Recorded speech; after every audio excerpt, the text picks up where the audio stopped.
Hello and welcome to the Minter Dialogue podcast. This episode is number 400 and it's a special one.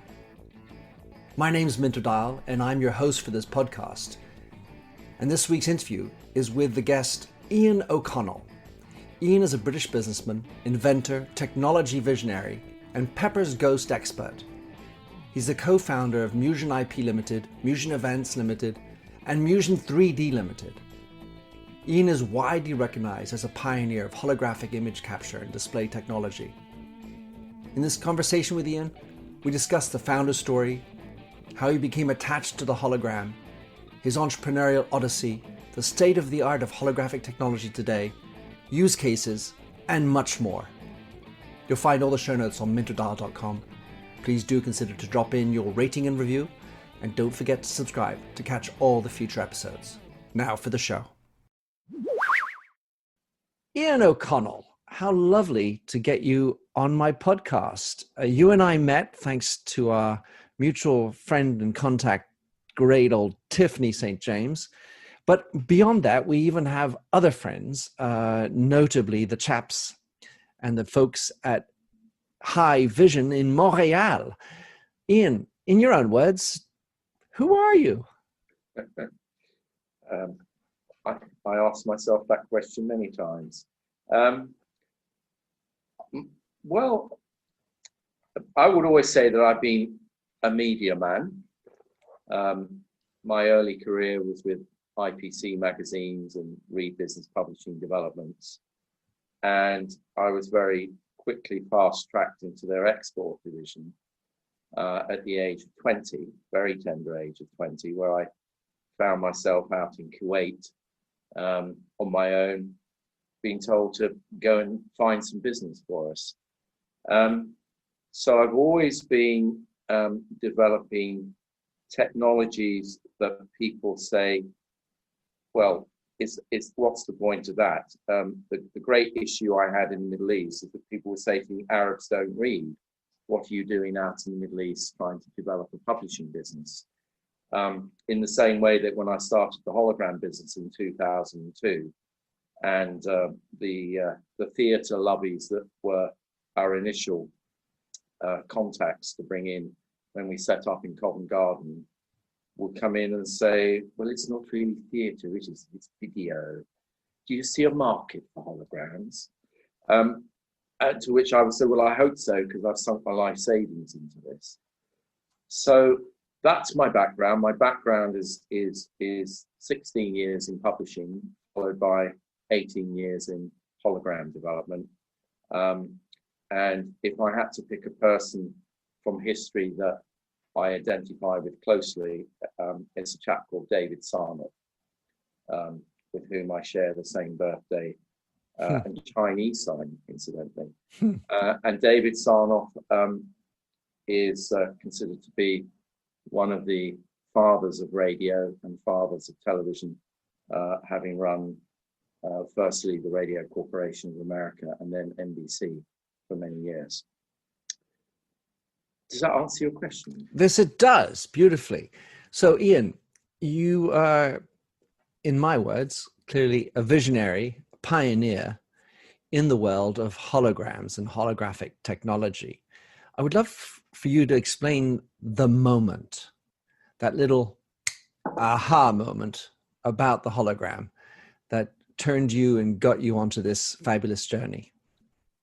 So after 16 years in publishing, I came back from Dubai, where I'd been living for 4 years. I had money in my pocket. I was looking at possibly going into property development. I had a side business that I had set up with my sister called Dormini UK Limited, which was an invention development company. And that was set up initially because my sister had a great invention for a lockable socket cover, which at the time we thought was going to be the greatest thing since sliced white bread for the sort of child safety market, but has ultimately turned out to be a bestseller in the dementia market. So instead of babies, it was old people. But as part of that, I had an invention development company. So I was the chap that would book these little ads on the radio saying, you've got an interesting idea, come to us and we'll turn you into a millionaire. But I would get all sorts of rubbish coming across my desk. And the amount of, it's sort of the opposite of a tire kicker. I'm not quite sure what the word is, but people who invent things that think this is going to change the world, and it really won't.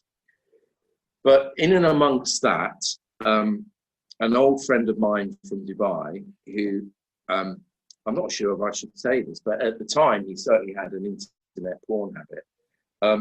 But he rang me up in the middle of the night, telling me that he had seen this floating BMW turning around in a ballroom, and that in his 16 years of live event production, he'd never seen anything like it in all his life.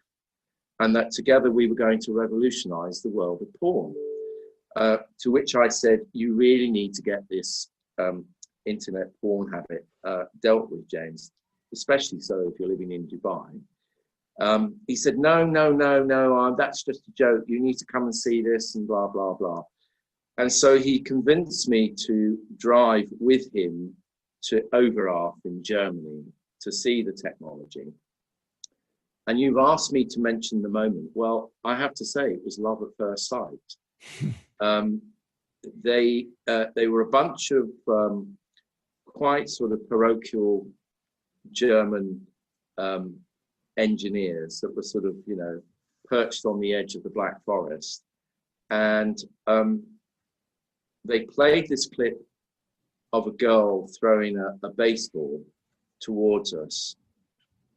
And then a series of other clips, including the famous floating BMW. And I thought to myself, this is absolutely astonishing. And what came to my mind immediately, I mean, it wasn't that I needed to think about it. I think I was 15 seconds into the demo. And all I could think about was Gerald Scarfe's animation that I remember as a teenager watching Pink Floyd performing The Wall in Earl's Court. And in that moment, I said to myself, I would love to see that animation on my platform. And that still remains one of my, things to do on my bucket list to this day, is to take the sequence where the mother turns into the awful beast. And it's a fantastic piece of projection, and one that would look truly amazing on the foil. So that was moment number one, was love at first sight. But in terms of turning the business from a curiosity that everyone was saying, well, do you think there'll be a market for holograms? That moment was when Madonna appeared on CBS television in the US. It was our first ever project in the US, which was Madonna happening to open the 2006 Grammy Awards, performing as a hologram with the Gorillaz. And that brought Walt Disney knocking. It brought, I can remember General Motors in China, Cadillac in particular, the Israeli army, the American army, and it was just, our feet didn't touch the ground for about 9 months after that event.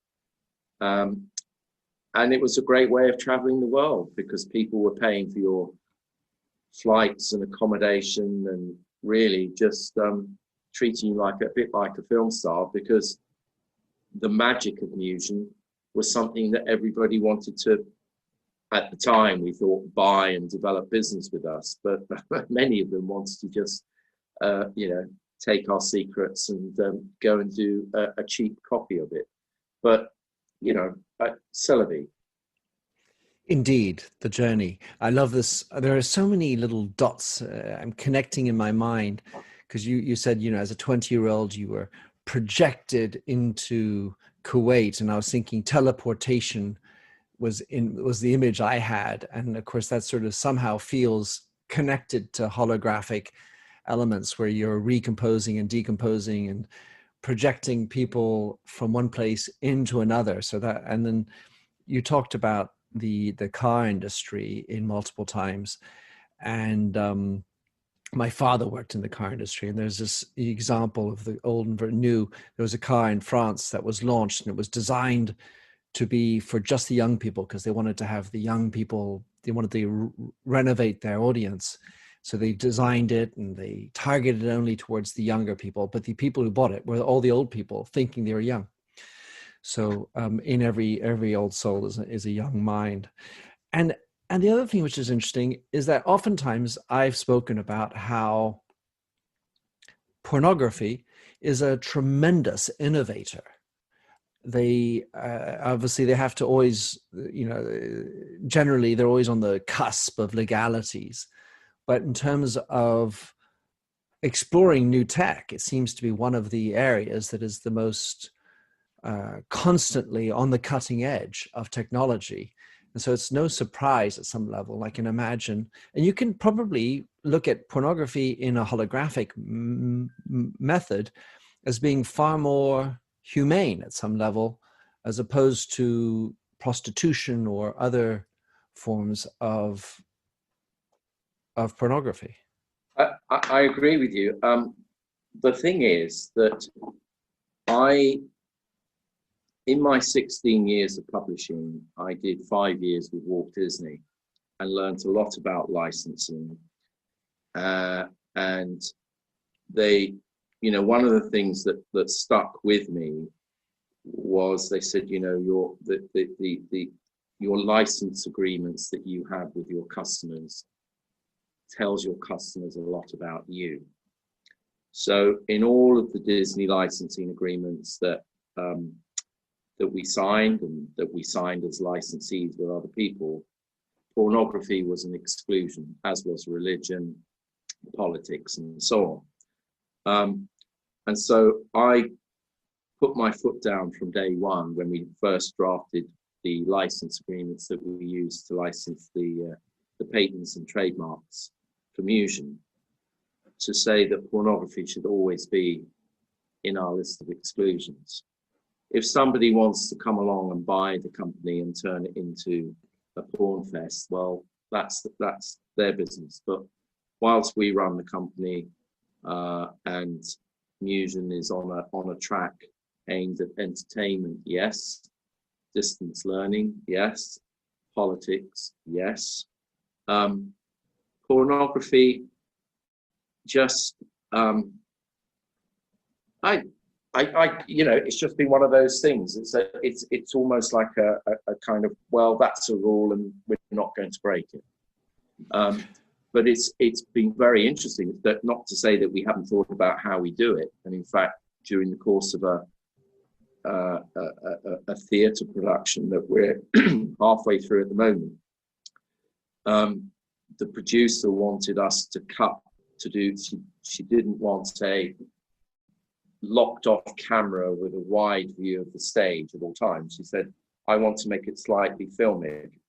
How would that work? And I said, well, it would work very well. It's something that was explored when people were trying to convince us to do porn, because of course you would sorry to put it in these very kind of vulgar terms in a way, but people want the close-ups. That's part of what the internet has given people, perhaps in privacy. And I always thought that, for what it's worth, porn is a private thing, and therefore, if we're a public display, I felt it just wasn't appropriate. Oh, totally understand. And I think it's very interesting, your notion of how you license is who you are, or it says a lot about who you are. One of the areas, so without getting into the weeds as to the technology, but I'd be interested to find out, how does one protect holographic technology? I mean, is it just a bunch of legalese? Is it a bunch of technicalities? How does one protect a technology around holography? Yes, it's certainly something that people have expressed surprise and more often dismay over, because I think it's a little bit like a magician's trick. And a magician's trick is only fascinating and entertaining when you can't understand how it's done, but it's nevertheless very compelling or engaging to watch. And that the moment you understand how the trick's done, you think less of it. And that was certainly the original inventor, Uwe Mars. That was certainly his philosophy. Don't tell anybody anything, keep it all secret, keep it all a mystery. But what changed my view was when, quite early on in our history in 2006, we did a large project for General Electric aircraft.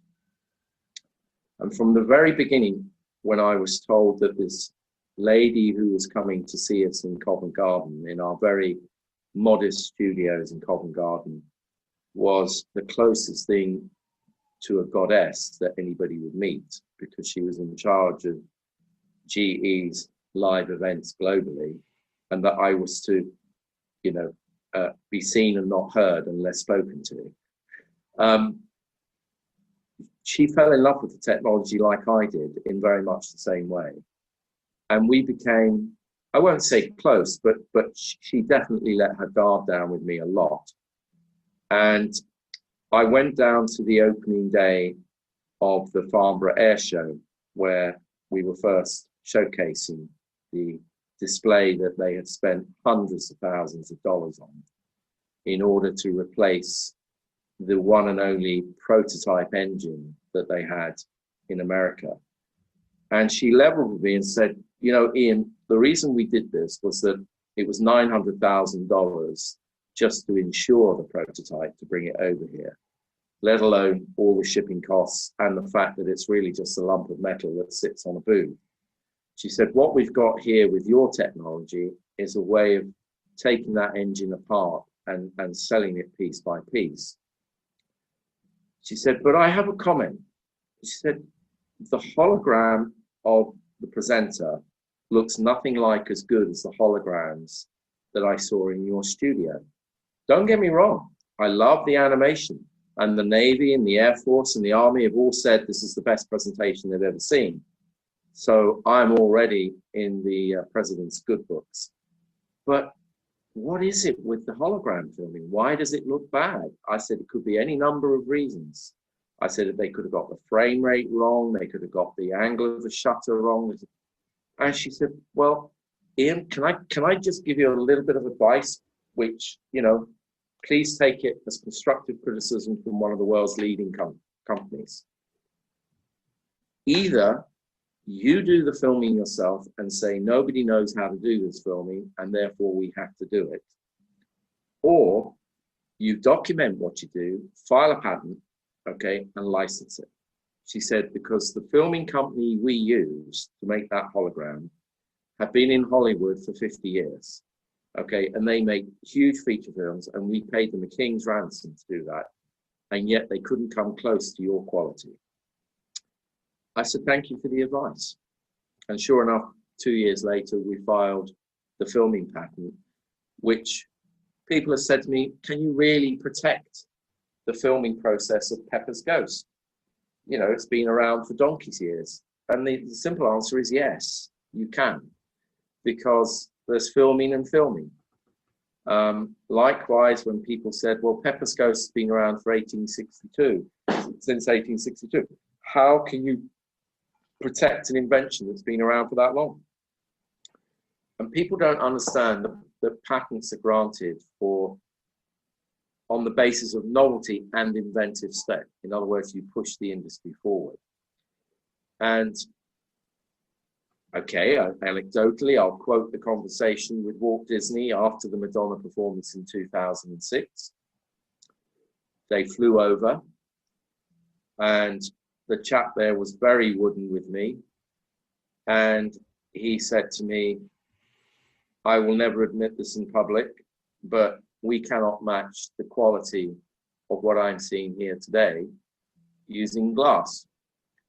He said there are 12 Peppersco's vendors around the world.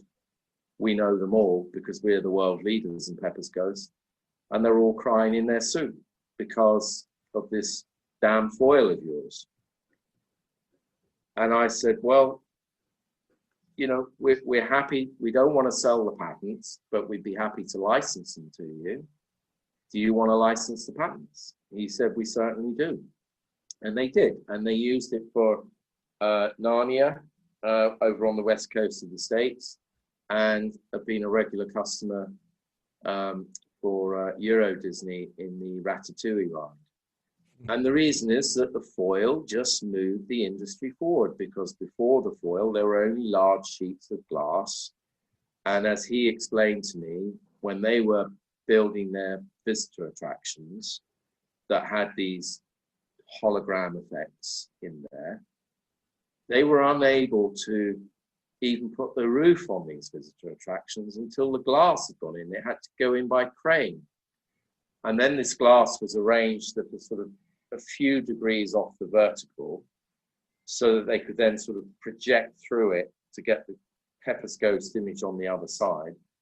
And we essentially shrunk the footprint of their visitor attractions by about a half.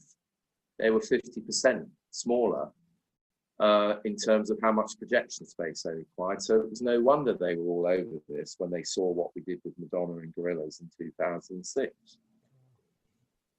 However, looking back on it now, we should have raised finance then, because patents are only really valuable if you can enforce them.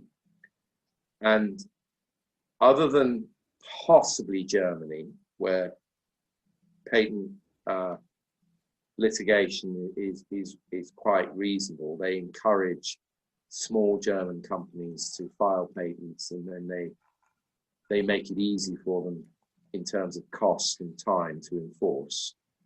We only really adopted that process in 2011 with the formation of what was then the Patents County Court, which has subsequently become the UK IPEC Court. So that enables you to enforce your patent at a cap fee of £50,000, but that's still a lot of money. And at the end of the day, if you don't patent your product all over the world, well, what's the point of having a patent in the UK if somebody in France can just copy it willy-nilly? So we spent a king's ransom on patents, and yes, we've won a couple of patent infringement cases, and yes, we've been on the wrong end of a couple of patent infringement cases for our very own patents. That's another story for another day. But the simple answer really is, yes, you can protect this, but I think it comes down to really relying on your know-how and your market reputation and your experience in delivering projects. I've always said that holograms, if they had a gender, they would be female, undoubtedly. They are the most wondrous inventions and experiences. But sometimes, more often than not, in fact, you don't know what you're going to get until you get it. So I have a question for Ian. I want to get in a little bit to the state of the art of the tech. But before that, you mentioned entertainment, distance learning, and politics. I'd be interested to hear from you over the years that you've been doing this. Do you have a crush on one specific use case, or maybe a couple that really are your favorite use cases that you've developed and you'd love to see more of, perhaps? That's a fabulous question, because it goes right to the heart, I think, of why I got into Musion. Yes, somebody dragged me kicking and screaming to Overarth, but before I took that journey to Overarth, I was about to put myself through LA Film School to become a scriptwriter. And I knew that if I became a scriptwriter, I'd be a scriptwriter in a red ocean of blood. That is to say that, you know, me fighting with the next scriptwriter and many others. But Musion took me into a blue ocean where there were no competitors. It was all about how good you were at developing the concept to people that would spend the money with you and give you that opportunity. So if I had to pick a single project, one in Beijing called Apolog 2047,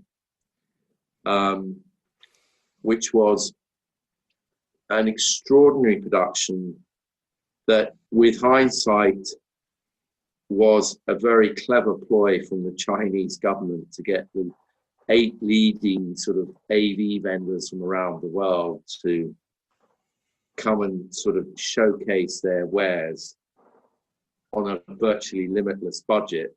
But of course, they were able to take a lot of know-how from that. But that was a fantastic project for a famous Chinese director called Zhang Yimou, who basically let us get on with it.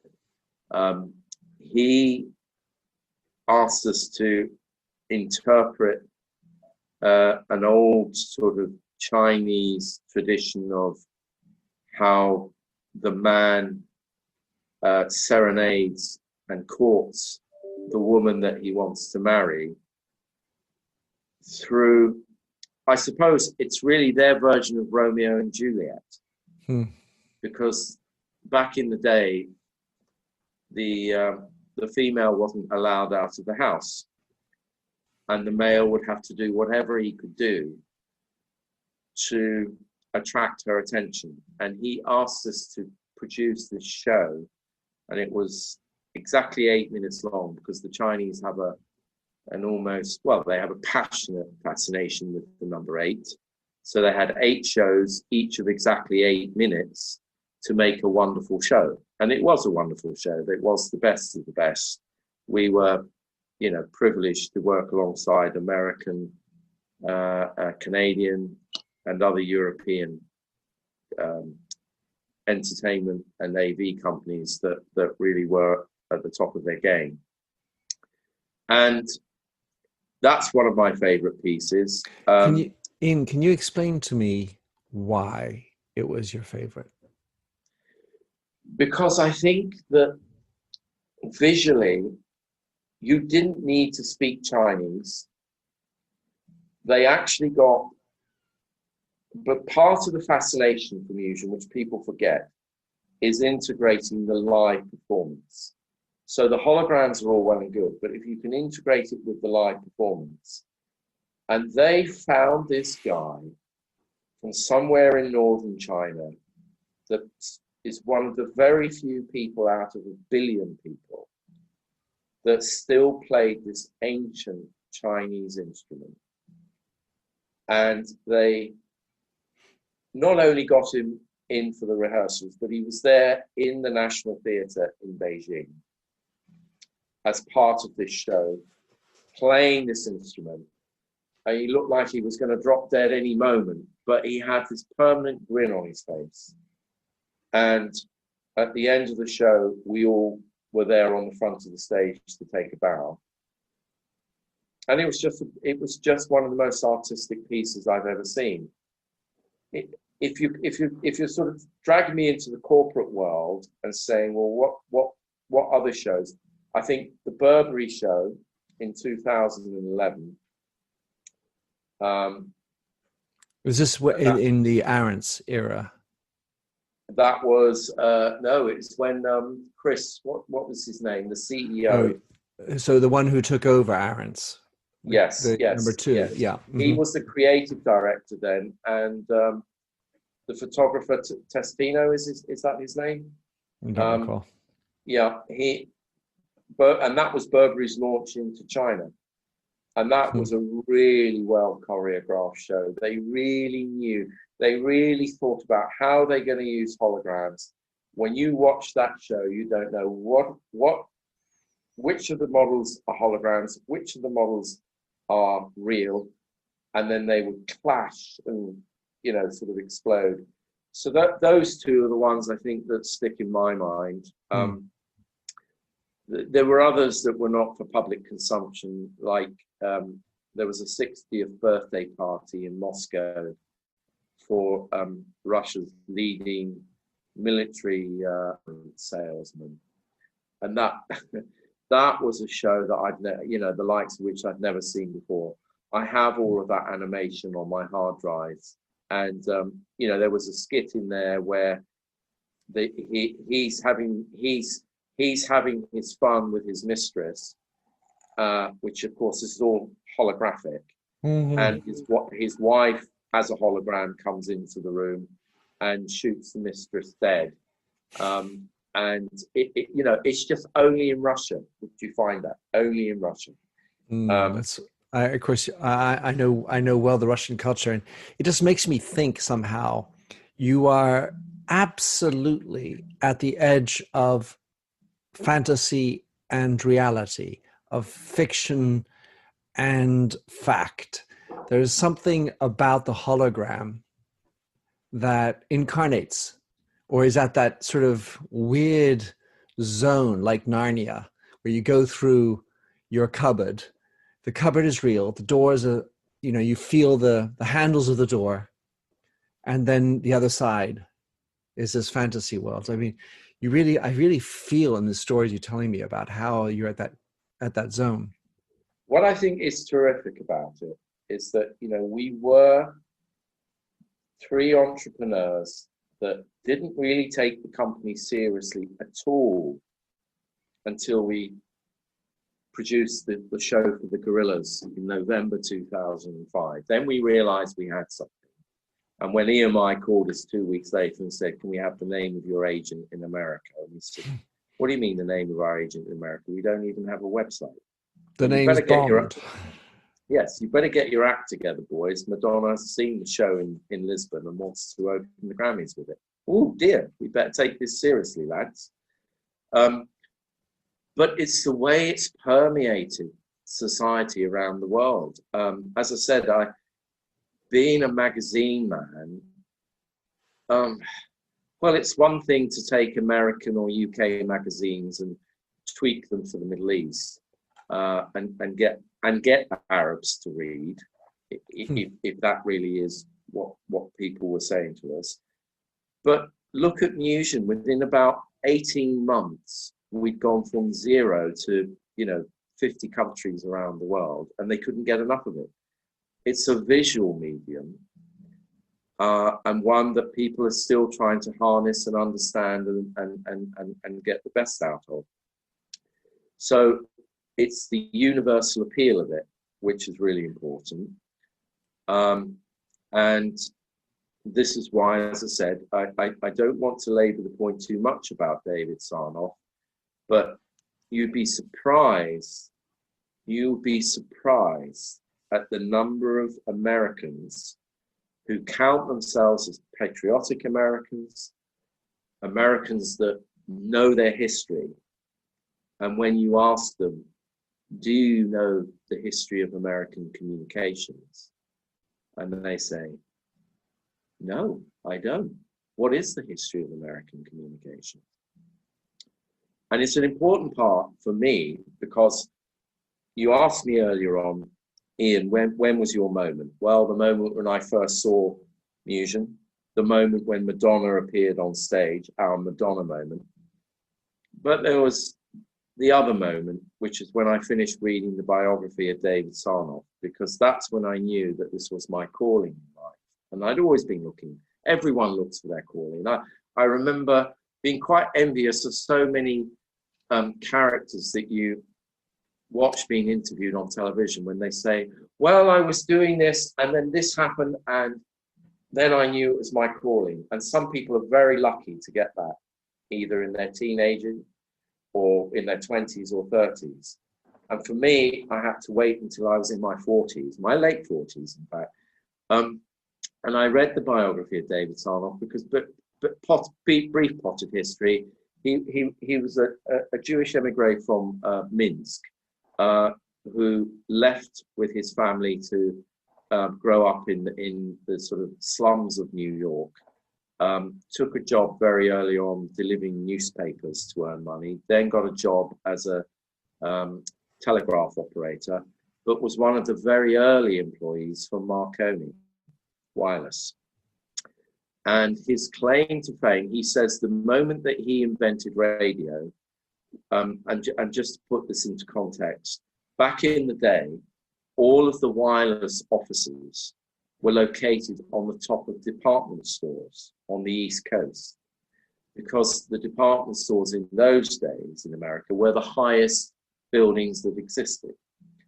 And it was actually April 1912 when the Titanic went down.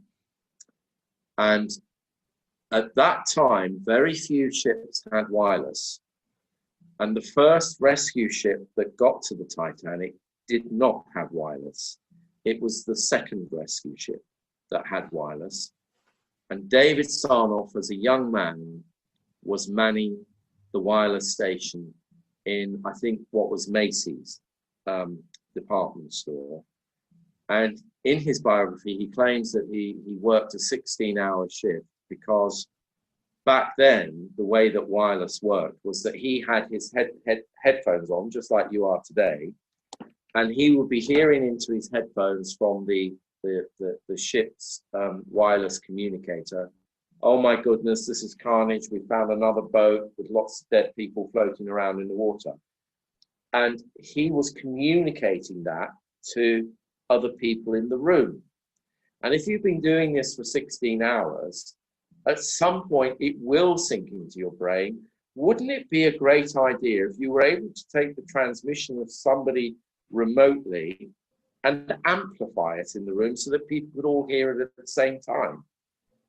And that was how the invention of radio was born.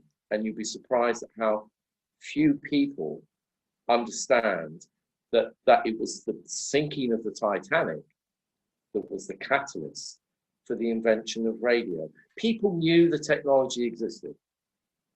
That is a marvelous story. You know, my head's spinning as stories tend to do to beget other stories. A friend of mine was running social media for the New York Times and was banging her head, Jennifer Preston, to name her. She was banging her head because she kept on trying to persuade the senior management at New York Times that social media is going to be relevant for news. And of course, today one has a different view of that. But at the time, it was quite revolutionary. And there was a moment which turned out to be absolutely critical in turning people's minds. It's nothing to do with Sarnoff's moment, if you will, but there is a link and you'll see. It turns out that Jennifer was sitting on the desk, news desk with everybody, and thanks to her initial following and being on Twitter, she was able to find out ahead of any other journalist that approximately 1 mile from the office, an airplane had landed on the Hudson River. And it was that revelation that showed that Twitter is a source of news. Anyway, so there's water and revelations in New York to link that story. And the story, the plot thickens with David Sarnoff, because at that time, he did have the ear of the president of General Electric, or as he ascended the management in Marconi. So 1912, he could see how you would put the radio together, but the issue was that there were patents, or as the Americans say, patents, owned by 6 or 7 different companies, including AT&T, Bell, Westinghouse, GE. And he tried to lobby the president of GE to say, look, we could put this, they called it a wireless amplification set, was what it was initially called. Makes sense. And they were getting no traction at all. from any of the companies. They were basically being politely told to, take a hike. So fast forward to 1916, when the Germans cut the Atlantic link, because another little known fact that many Americans also are surprised to hear is that America's communications with the world went via London and this transatlantic cable that was laid between New York and the west coast of Ireland and onto the west coast of the UK. I don't know exactly where, but it was a cable connection, and the German U-boats managed to break that. So for a while, America was cut off from the world. And then, and only then, did Congress in America act on the initiative of Sarnoff and the president of GE at the time, where they enacted something called the pooling of patents. And that is a very infrequently used, because, freedom and democracy is enshrined in everything that the Americans do. And how apt it is that we're talking about this on a day when America looks like it's going into probably its biggest Supreme Court case in the history of time. They passed in the Senate, they passed a resolution to firstly enforce Westinghouse, AT&T, Bell, GE to pool their patents. They did an enforced compulsory purchase order of Marconi's American wireless operations. And from that, the Americans established and developed radio. And in 1917, RCA, the Radio Corporation of America, was formed. And it was all looking fine and dandy for Sarnoff until 1919, when the patent pooling edict was revoked. And everyone, he was beside himself with disappointment. But they managed to cobble together something by 1920. RCA still survived, and they cobbled something together. And just again, I'll finish the story by saying that the first ever public radio broadcast was a boxing match in New York, heard by 27,000 people. And the newspapers at the time said, "Oh, is this the beginning of our demise?" But of course it wasn't. And from RCA's after major lawsuits with AT&T, because AT&T was a carrier at that time and became a competitor. But from it all, they spun off NBC. So NBC was spun off from RCA. But a little known company at the time in 1925 called CBS Radio was started. And they focused all their money not on tech like NBC and RCA did, but on content. So although their CBS service was ropey at best, by golly, when they were on air, it was compelling. And in a way, I identify with CBS now more than NBC. I think we need to leave the patents and the tech behind, and we need to focus more on the quality of content and entertainment, because I'm privileged to be working now with artists and theatre producers and some music labels.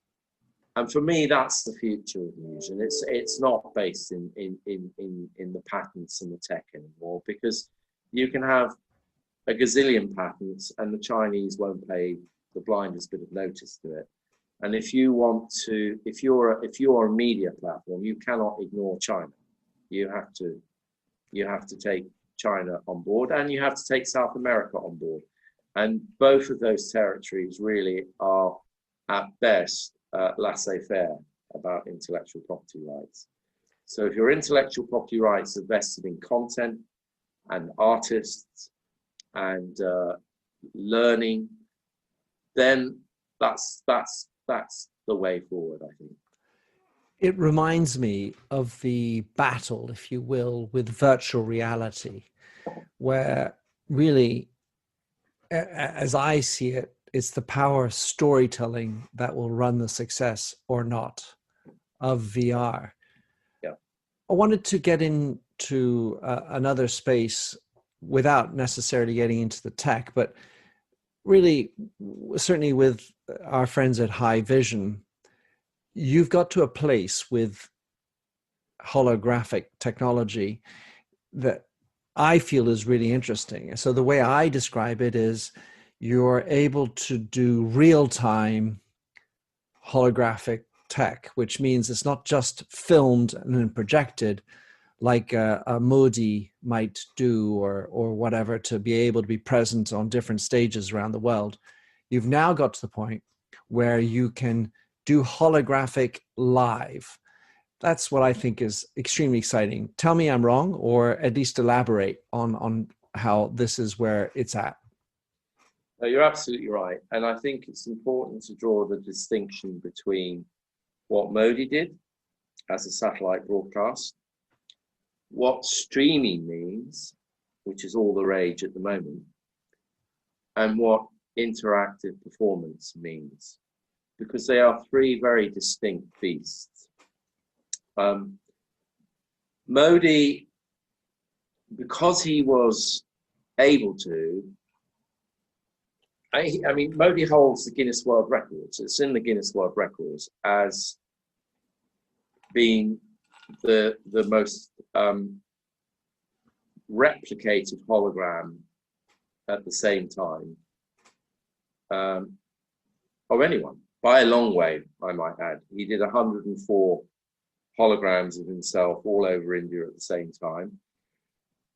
And this was during the Gujarat state elections, and they were getting feedback to show 6.5% swings because they were taking these container trucks that were being battered and bruised, getting over the Indian roads into these villages that don't have any electricity. And once they turned up in these, and they could only do 2 villages a night, but they would turn up into these villages, and 2 engineers that had been trained to, like put the mast up, do this, do that, get the generator going, and Modi would appear. And these are people that don't even have electricity or television, let alone holograms. And there was a lot of violence. We had something like 100 engineers out there that were all confined to their hotels because of the violence. There were stories that would make you weep, where at the end of his presentation, all the villagers would surround the truck like it was some sacred cow. The fact that it was belching out lots of diesel and everything else is neither here nor there. It's just another form of methane.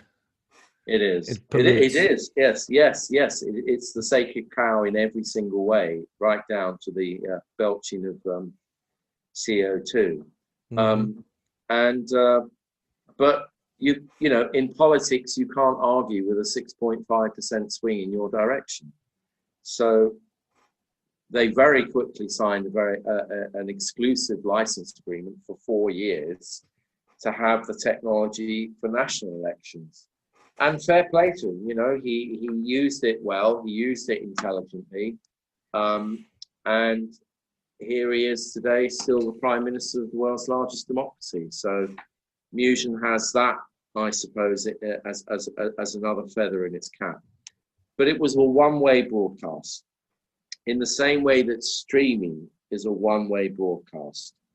And I learned for the first time, because I'm not a streaming expert, I'm a telepresence, mogul, if you want to put it in that way.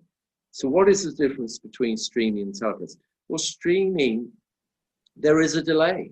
There's a large delay, and it's not designed to be an interactive two-way communication. It's designed to capture video and audio performance or keynote speeches and put them out on the internet, typically with a delay of anything from 9 to 24 seconds. Well, you can't have a conversation if you and I tried to have a conversation now with 9 seconds delay, it would be like, hello, can you tell me the way to the beach, please? And then you're looking up in your little translation book, and 9 seconds later you go, here. You know, so it's bad enough with some of the news broadcasters who are through satellite technology taking questions. So, David, from the streets of Beirut, what are you seeing now? Exactly. Oh, so, well, it's very interesting. I'm seeing. So going back to this is well, I know I've quoted a lot of anecdotes tonight, and probably I haven't got through all the questions. No, it's lovely. I'm enjoying it. Well, this is one that might catch you by surprise. So we did the world's first ever telepresence between San Jose in California and Bangalore in India. So, you know, karmically, India has always been a big part of Musion's future. Past, I should say, and future. Maybe that was a Freudian slip. And that was on October the 31st, 2007.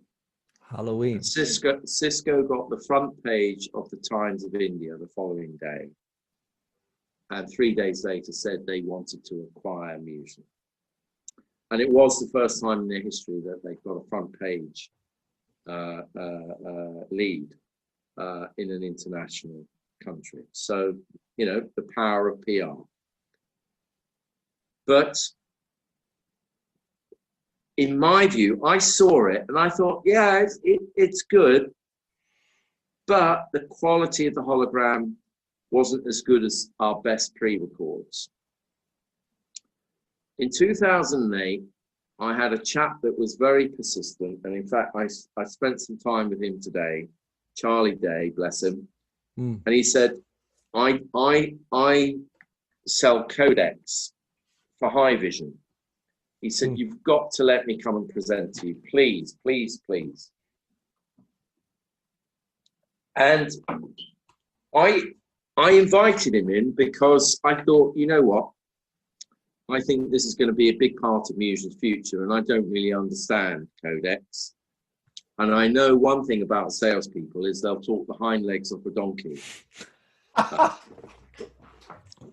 And so he brought his codecs in, and he said, I want to do a demo for you where I'm going to connect these codecs up between your media player and your display.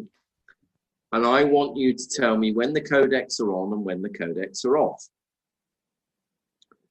And I said, okay, fair dues. I said, I like games like this. So we started playing a number of different clips. Are the codecs on or off? On. Actually, no, they're off. Are the codecs on or off? They're off. No, they're on. And I'm thinking, okay, actually, I can't tell, but don't take my word for it. I went and stopped the whole of the company and I got them to do the same thing. And I was standing over him, watching him, turning the codecs on and off, and nobody could tell the bloody difference between. Is it real or is it Memorex? Exactly. So I thought these high vision codecs needed a second run out. And my PA at the time, Karina Jess, German girl, and she was lovely, and she'd always she was basically a failed opera singer, bless her. And I arranged a telepresence between London and Berlin at the end of 2008. And all I said to her was, invite your parents to be part of the audience. And I got her to rehearse her favorite opera piece. And that event brought Deutsche Telekom knocking and made a lot of media and made her parents cry in the audience.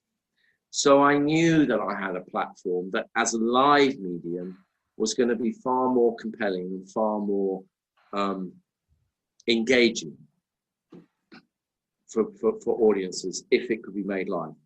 And that was the beginning of a beautiful relationship with Haivision, and whose high point was we did a live telepresence from Moscow to Vancouver during the 2010 Winter Olympics, where we had the first ever comedian working with the foil.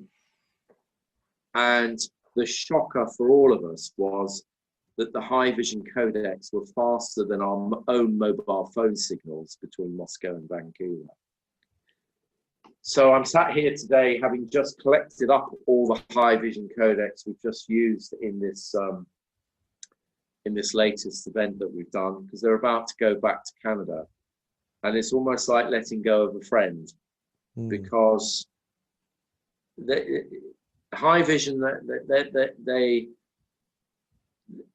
they're a very modest company. I suppose Canadians are like the sort of what people see as very modest versions of US citizens.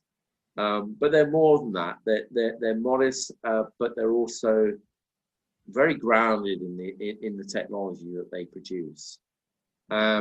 They refuse to allow us to make any public statements about the fact that these codecs are used in the Premier League.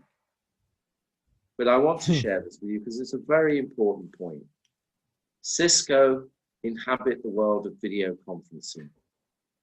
So the problem with their codecs is... So just for everybody, what is a codex? How do you... Yeah, so a codec can be a hardware or a software algorithm, piece of hardware or a software algorithm that compresses the video and audio. So in a Skype call, that's a software algorithm that Skype using, or Teams. And what they're doing is they're compressing you and your voice to a microcosm of what your data flow would be if it was uncompressed. That's the best way of putting it. And the anecdote I want to share with you is that of course, we were doing great work with Cisco.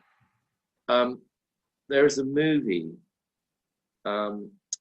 featuring a hologram for a king, with the famous American actor whose name has now suddenly escaped me. It's not Yul Brynner.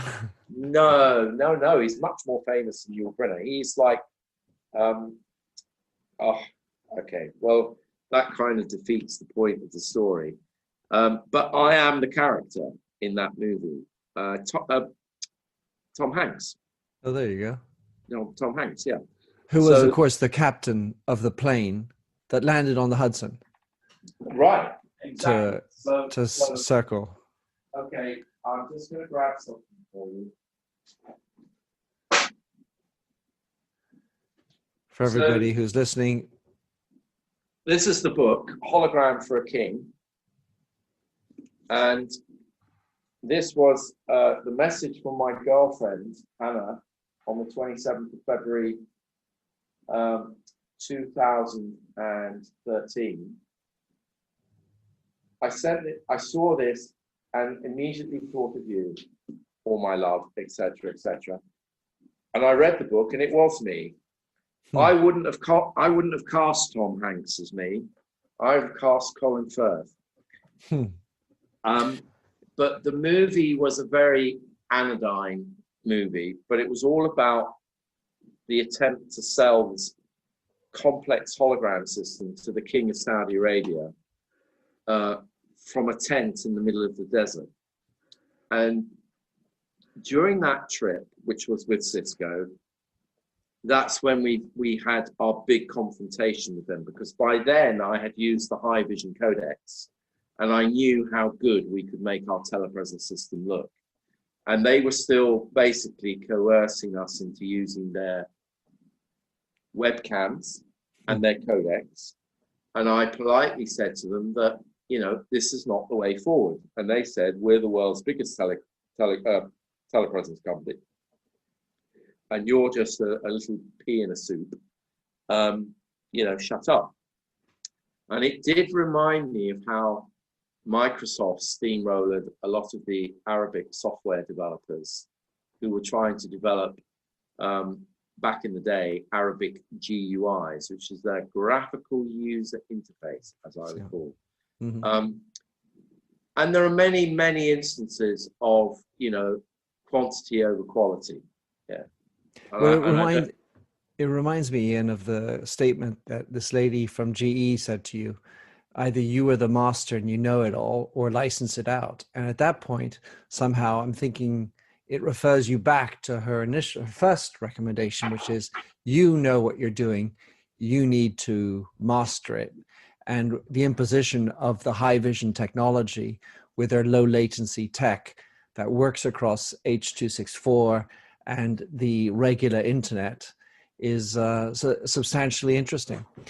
Ian, I want to finish with one last area, which is the future of holographic technology, and how businesses and other tech or companies might be able to take advantage of what you at Musion provide.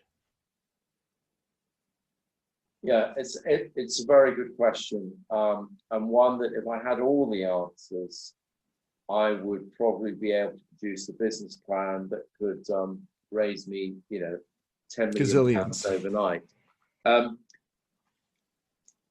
Having spent 16 years in publishing, I understand very well the notion of vanity publishing. A Musion, a client of mine said to me recently, he's known me for over a dozen years, and he said, the great thing for you, Ian, COVID has turned Musion from a novelty to a necessity. He's partially right. People are listening to us a lot more for a lot longer, but it doesn't change the fundamental that if you have a technology which, in putting it together, people would say, well, that's rather Heath Robinson. You're always going to have a business that's feast or famine. You'll feast when there is a greater than average appetite for vanity, and you'll be in famine when vanity evaporates and is replaced by what we have today, which is everyone being fearful of their bottom line, their jobs, whatever it might be. For Musion to thrive, it needs to become a business that rents itself out on an hourly basis, or has a model more like a hire car rather than something that you have to buy this, that, and the other. Buena Vista are the distributors for Disney, and they put it best to me. And as I said, my thinking is always planted, I think, from the advice of very experienced companies, very successful companies, because they're not trying to be nasty or get one over on you. They're trying to help you. The lady from General Electric Aerospace was trying to help me, and Buena Vista said the same thing. They said to me, Ian, we love your technology, but when we want to promote a new Disney movie in a shopping mall, we've got to pay the shopping mall for the space. We've got to pay you to come and do a site survey and jump through endless health and safety hoops. We've then got to pay you to deliver the equipment, set up the equipment, test the equipment, rehearse the equipment. We then need to pay Disney for the content. We need to pay you to operate the shopping center attraction for 2 or 3 days. We then need to pay you to de-rig it, pack it into your trucks, and go on to the next shopping center. Ian, we would use this every day of the week if it was already a permanent installation in the shopping center. In the same way that I had hoped that 8 Northumberland would adopt Musion's system there as a permanent installation. But of course, I don't understand the way that event spaces are sold, but I do now. And I know that event spaces are sold as 4 bare walls, and you add to whatever it is you want. If you put a contraption in there, the client will say, oh, this room looks a lot smaller than I imagined. And that was actually the principal problem I had with 8 Northumberland and the girls there that were responsible for marketing the room. They would trot back to the owners and say, we can't sell the room when Musion's in there because, you know, the lighting's got to be like this, and, you know, it takes up so much real estate. People just think the room's really small for the price we're trying to charge. So in the end, it didn't get any traction. I think that will change, and I think that companies will use it in R&D and pharmaceutical applications initially, because those applications rely so much more on the visual impact of the presentation. And I think that if we get some traction in the political domain, we will see that being used all over the world, because you can't argue. I mean, for a politician to be able to be in 104 different places at the same time, getting his message across, even if they were only targeting swing states or swing areas, you've got to say that's a lot of bang for your buck. So, Boris, if you're listening, or Zacchaeus, if you're listening, you know where to come next. Sorry, that was my own little plug. You know, if it's good enough for Narendra Modi, it's good enough for our own PMs. I should say, I want to finish with a little quote, and then I'm going to ask you to say how people can reach you. But Mother, do you think they'll drop the bomb? Mother, do you think they'll like the song?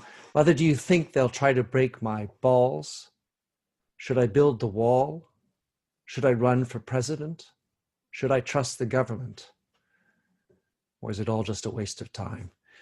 I cut out a couple lines. Huh. You know, the thing is that if your father has been killed in battle, you're always going to have thoughts like that. And Roger Waters was deeply affected by the loss of his father. And I suppose when you become an artist with his fantastic repertoire, you can afford to be a little bit self-indulgent. Whereas I think the wall struck the right balance, the final cut really is morose wailing of the highest caliber. I think that holographic technology is here to stay. I think that there's nothing you can do to reverse the advance of LED technology. There's nothing you can do to reverse the advance of internet bandwidth. There's nothing you can do to reverse the advance of mobile communications. And we will always have a vibrant, creative community out there that will find ways to use this technology way beyond anything that you and I have discussed tonight. And that's what excites me. Mm. I think that Musion really needs to be put in the hands of the world to say, look, here we are. It's a fertile little seed, or it's a seed in a fertile soil. Come on, you farmers, come and cultivate. On those charming words, Ian, how can someone track you down, or at least involve itself with Musion and its wonderful holographic technology? Well, come to our website, www.musion3d.co.uk. Don't forget the 3D in Musion, because if you just type in musion.co.uk, you'll end up with something that you won't want. Or you can email me directly on ian@musionevents.com. Fantastic. And I always have time for everybody that has a genuine appetite to push the envelope. Even if sometimes their envelope is to witness their grandfather on the roof of their house. It's not something I would encourage, nor would it be something I would take on to do. But we've done a lot of amazing projects, and I can't wait to, have another one that I can add to my sort of top 10 list. That always keeps us going. So thank you very much for giving me the opportunity. Feels like something like Desert Island Discs, if the truth is known.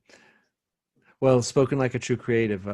My grandfather was killed by a bomb, and would love nothing more than be able to speak to him. Ian, thanks again for coming to the show and sharing your passion, the history, the lovely stories. Great to have you on the show, and I look forward to keeping in touch and hopefully staying holographic someday. Well, I hope your audience enjoyed tonight. I very much enjoyed conversing with you. Thank you. Thanks for having listened to this recording of the Minter Dialogue Show. You'll find the show notes and other blog posts on minterdial.com. If you enjoyed the show, please head over to iTunes to give a rating and review. And to finish, here's a song I wrote with Stephanie Singer, A Convinced Man.